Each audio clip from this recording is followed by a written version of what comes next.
עובדה שלא במכוון יכולה להיות אלימה.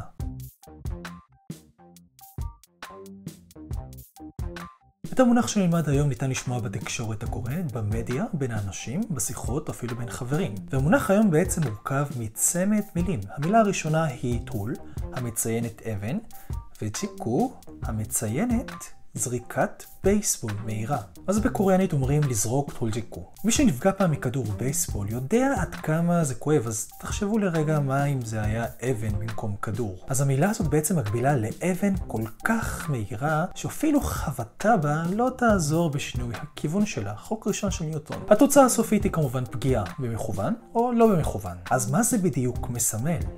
מבלי להתחשב בעמדה של הצד השני, במחשבות שלו או ברגשות, זה לומר את האמת בפרצוף. וזו הסיבה שבקוריאה גם קוראים לזה אלימות עובדתית.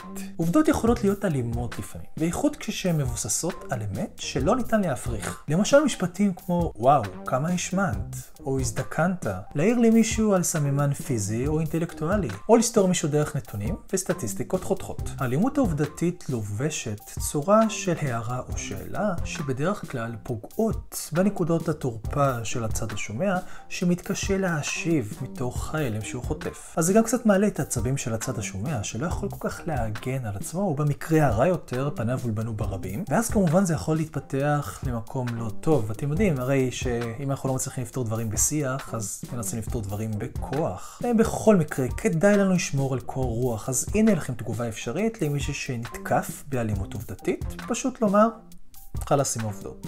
אז אני כבר רוצה לסכם ולומר שלא כל כך מומלץ להשתמש בטולג'יקו או באלימות עובדתית כאן בדרום קוריאה. אולי רק לחברים, כי הם היחידים שיבינו אתכם.